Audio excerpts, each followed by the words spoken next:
you. What are you hearing about where things stand for Tua right now? There is no currently a timeline that exists, Greeny, and Tua Tagovailoa will go in search of that this week when he begins meeting with neurologists to get more information about his condition and what is the best course of action for him to move forward. He's 26 years old. When he went through this before, he had no desire to retire. My understanding is he still would like to continue playing and doesn't have any plans to retire. That is going into the meeting with the neurologist, which will help give him more information, which will help him make an informed decision. The Dolphins are sitting back and waiting to see what happens with Tua in these meetings and what comes out of them. And while I'm sure they've had to discuss how to proceed forward, I don't think they've had any significant discussions about replacements for Tua at this point in time, when Mike McDaniel himself has said that Skylar Thompson is the expected starter for their next game against the Seattle Seahawks. And I know a lot of people suggested Tom Brady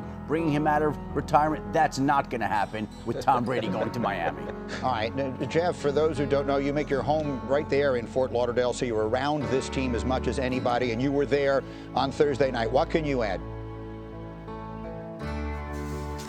Well, Greeny, I can tell you that first and foremost, I think it's important to point out that the team and Tua believe they are in lockstep with this decision. The team itself, I've spoken to members of the organization and the principal parties going all the way up to owner Steve Ross, believe this is Tua's decision with the independent doctors to decide his future. They plan not to push the envelope anything past that. But this is where this gets especially delicate. Now, 2 years ago in 2022, the NFLPA and the NFL put out a joint statement after an investigation into the handling of that situation.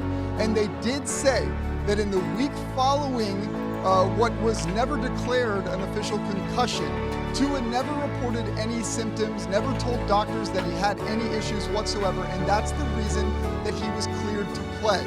So I think the issue here, as they move forward, is hoping, everyone hoping, that Tua did learn from that he needs to be as upfront and honest with the doctors so that those doctors can provide the exact advice that's needed in this decision. The Dolphins, though, again, for their part, want Tua to make this decision. They want the doctors to advise him, and they, for now, want to stay out of that way. All right, Jeff and Adam, thank you both. And again, that's why we repeat, he has been diagnosed with 3 concussions during his NFL career and 1 when he was in college in Alabama. And as we mentioned, it's a sensitive topic. First of all, Rich, Mike McDaniel is exactly right. Tua Tagovailoa and his doctors will be making the decisions about his playing, his health. They will be driving the process. My understanding is that Tua Tagovailoa has no plans to retire.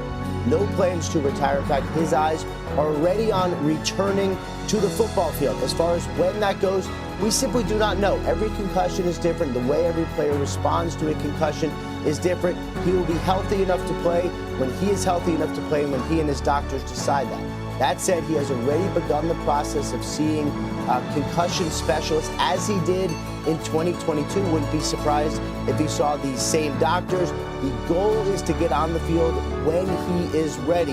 And that's one reason why Mike McDaniel did not put a timeline on it. Wouldn't even address it. Timelines lead to anxiety.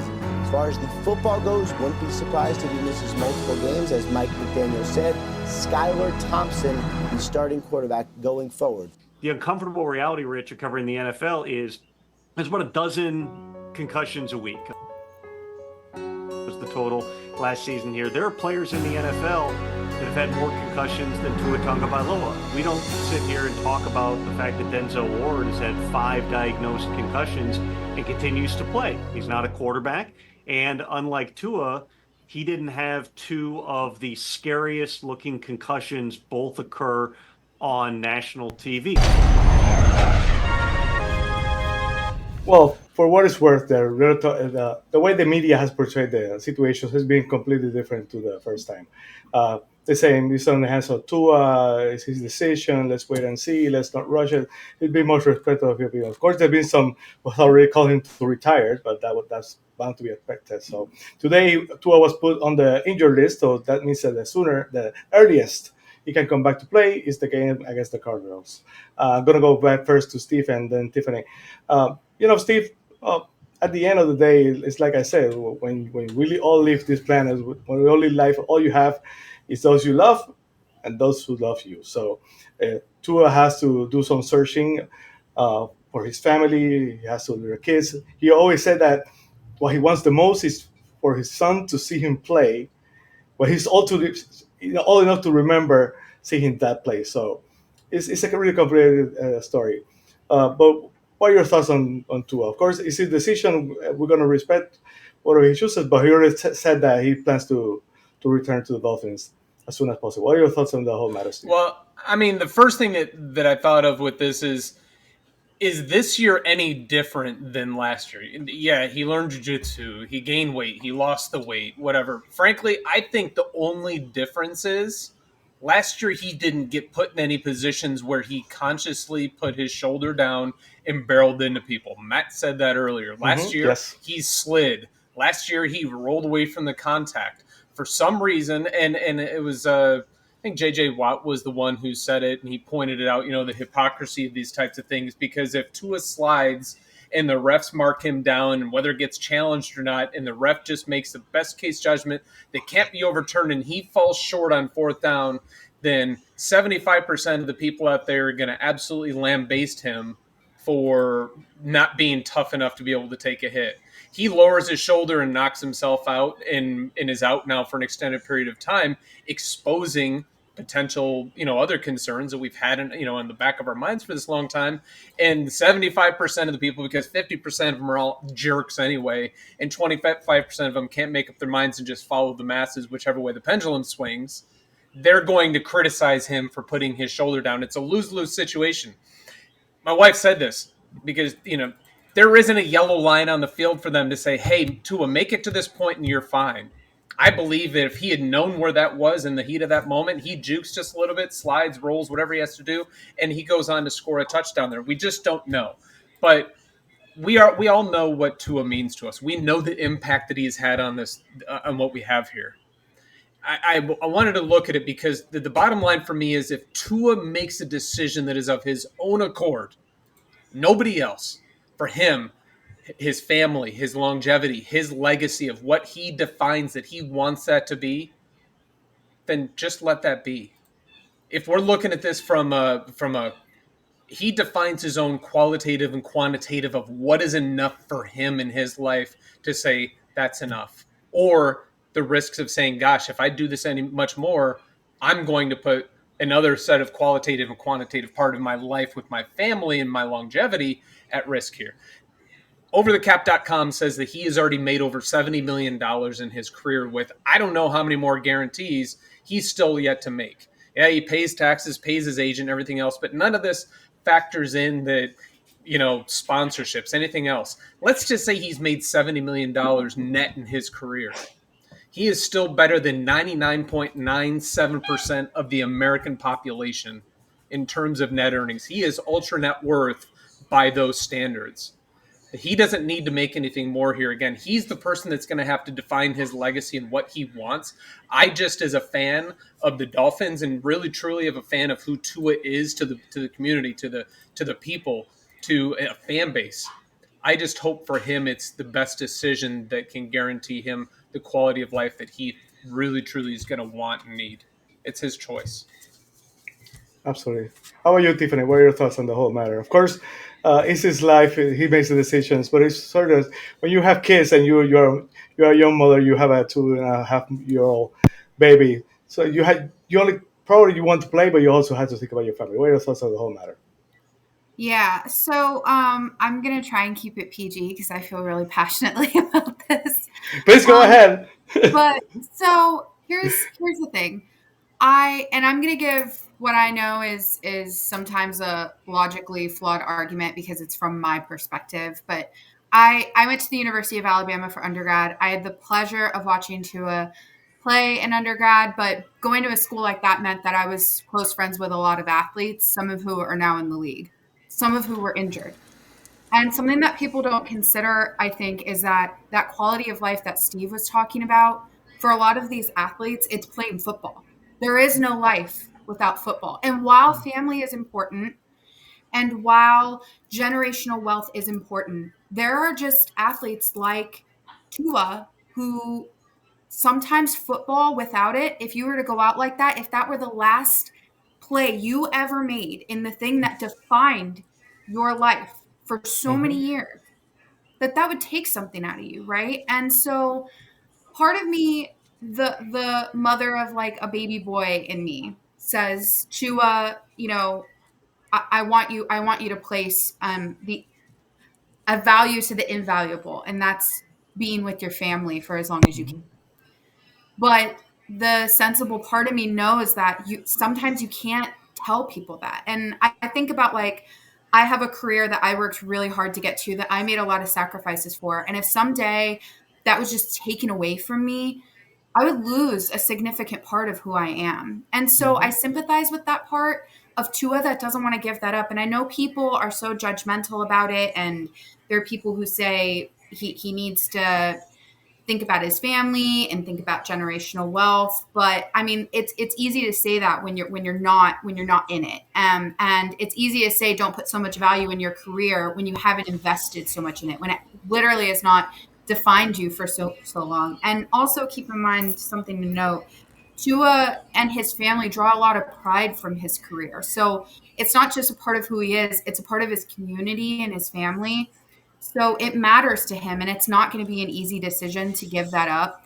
And it's not something that I feel like anybody but Tua can decide to do. And he really, if we value him as a person and a player, we also don't want him to feel pressured to give it up. We want him to know that, like, he's doing it because he knows it's the best decision for him. I do agree with some of the comments that the media has made, that I hope Tua works through this in a smarter fashion. I feel like sometimes because he's that, like, grade A athlete, he kind of wants to hide some of it. And we saw that in previous injuries that he's had.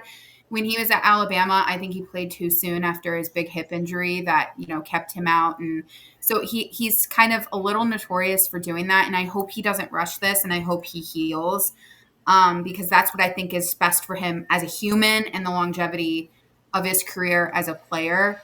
But in the whole, I want him to have resources to make the best decision for himself. And whatever that is, I support it. I love the Miami Dolphins, and I think the Miami Dolphins are better with Tua on the team.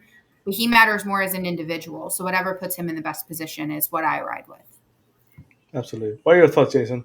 I mean, it's his decision. If he's cleared and doctors say you're good to go, what do you want to do? And he says he wants to be the quarterback still. I'm all for that. If it ever goes opposite, I'm all for a person making their own decision after doing all the pros and cons. And I'm rooting for Tua to, when he makes his own decision, to ultimately get back to normal. So I'm all for it. I agree with what Tiff said. And it makes me think of a quote from a movie. I'm a Marvel guy. I'm a Marvel Cinematic Universe guy, admittingly. I love those movies, but there's actually a lot of lesson in there. There's phenomenal writing. There's phenomenal teachings in those movies. And my favorite quote is from one of the, the Infinity War Endgame movies. It's no amount of money ever bought a second of time. And you're talking about 21 to 30-year-old people who work about 20 years of their lives to get to where they are for hopefully an average of 3 to 5 years.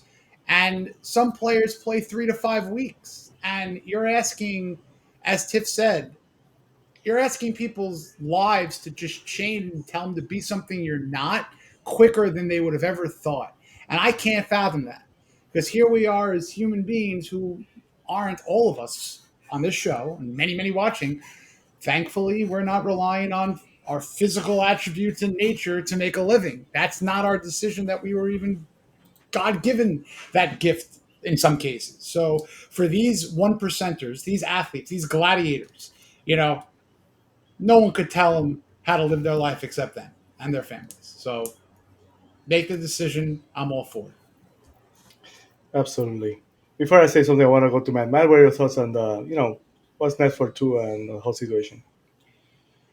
Well, for starters, I want to make sure everybody knows that I am in the 0.3% of the richest people in the world. So the stats that Steve threw out there, I'm not in the 99.7. I'm in the 0.3, Steve. Just want to let you know, buddy. Appreciate that. That's good to know. That's why I'm your friend. Yes, exactly. I have Um, student loans, Matt, if you're ever looking for some charity. If they're the ones from the University of I've seen your Alabama, drinking they've got to videos. stay. We can bring your husband and we'll go down to Hard Rock. We'll tailgate. Heck yeah. In pre-production, I was talking to Tiffany a little bit about my son playing soccer, and I made the comment that a year from now, I'm not going to know what to do because he's been playing, and he's been playing since he was 4. And I don't think he recognizes what's going to happen if he doesn't go off to college to play. And I don't know what that's going to do to him because this is all he's known. He literally plays this sport for 10 months a year. I can't imagine what it's like to be a professional athlete and have somebody say, you're done, or have somebody say, you need to make a decision. And that decision includes hanging them up. The idea that somebody would tell me that I can't do what I do for a living, what would I do the first day that I woke up after I no longer could do that job? What a weight to have on your shoulders. Jason said, you're looking at 3 to 5 years. The 5 years is if you're incredibly fortunate. If you're incredibly lucky, it's more like it's probably much closer to 3 than anything. So the idea of telling a 22, 23-year-old, to his case, he's 26, you got to make a decision, dude. And it's not his knee, it's not his hip, it's not his ankle. We're talking about his brain and the ability to have a quality of life for 50 years beyond now. That's his decision. That's not my decision, and it's completely arrogant for anybody, media, fans, anybody, to stand up and say he should retire or it's his choice. And you know what? If he said tomorrow, screw it, screw this injured reserve, I'm retiring, I'm still a Dolphins fan the next day. Absolutely. Before I go to Steve to close the segment, I'm going to confess something. Um, when I saw him running, like I said, and how here we go, probably going to happen. Sadness like you can't believe. Tua is a great guy. Everybody loves him. Such a great leader. Such a wonderful human being. But as the week went by, I had to confess, I got mad. I got mad because, of course, it's a game for us. It's his profession. It's his calling of life. But man, why you have he put so much burden on his shoulders. I got mad at him. I got mad at Mike McDaniel. I got mad at so many people. Why don't you think, fight the next day? There's another day. Just slide. You're training 31. I know the game hasn't gone like the way you wanted, but it's on the coach to tell him, keep your head. He has a quarterback coach. He has a head coach. He needed to be put into the position not for that to happen. And I got so mad thinking, why, if I knew that could happen, if like 20 minutes before I'm thinking of protect to a full cost, why am I'm as a fan thinking that at home? And those guys on the sideline are not thinking the same thing. When Tua is such a competitor. Well, Steve, No, it's you're dead on. No, Sammy, you're totally right. But I think that this goes dead on to Tiff's point, is that we don't know the mindset of these world-class athletes and what is really truly driving them. They could have been down 73-3, and I don't know why Tua would have still been out there, but who knows? And he still would want to get that first down because it's what he does. So I totally get that. It makes a lot of sense to me. I wanted to comment real quick on, I think it was Cap for Life was talking about generational wealth. I want to be clear here.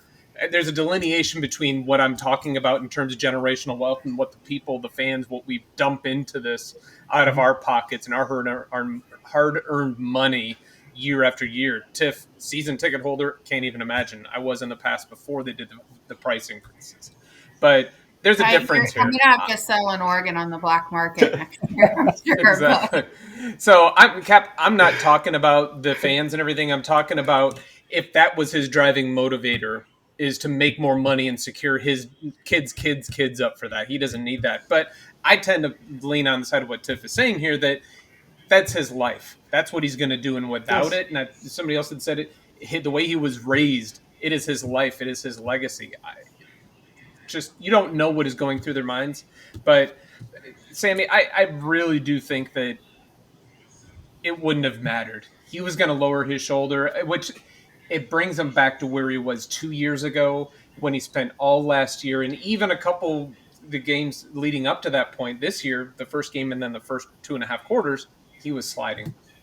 This one time he lowered his shoulder. He knew it was 4th down. He wanted to get it. He wanted to get in the end zone and keep us alive.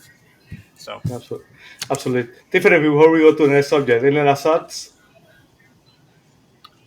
From me? Yes, please. Tua? Yes. No, I just am praying for Tua. That's where my energy is going into for this team right now. And he's really the leader of the team. So I hope that while he's on injury reserve, the team really works to build up on some of the holes that were exposed in the Jags and Bills game, to include doing whatever we can to salvage that offensive line. And I will be the squeaky wheel that talks about that until we get it fixed. But I think that's what provoked a lot of the problems. I think Tua made bad decisions that were incited by panic due to a discoordinated line. And so I don't think it signaled to his inability to lead the team or be a good quarterback, inexperience behind a line that doesn't protect you from 250-pound men rushing at you at 20 miles per hour. And that would scare anybody. So that's where I am with the team. And I hope Tua gets better and we can salvage some of these games coming up with Skylar. I'm going to hope, but. Absolutely. We're going to talk more about that in the next segment. Jason, any last thoughts? On Tua, I think we pretty much covered all. Thoughts and prayers, obviously, to him, and just hopefully he gets back when he's ready and as soon as possible to lead this offense to better offense with him. But to me, this could be an overreaction or an underreaction or the transition to the next segment or whatever. But this will show how much of an offensive genius Mike McDaniel is, because now you've got a plan without the guy that makes your offense go from a vertical and a passing scheme, but you have such good runners now. You have such good short options, I believe, in Jonnu Smith now and Julian Hill getting more involved, Alec Ingold. Plan everything for short yardage, dump-offs and runs, but in a Mike McDaniel way. This is the game that I think might be his biggest offensive genius test on the road against a hostile Seattle crowd, the 12th man. You know what the best way to shut up a crowd is? Score.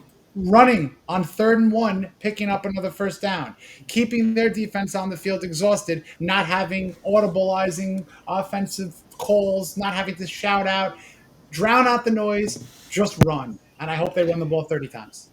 Absolutely. Thanks for watching Fins TV. Please like and subscribe.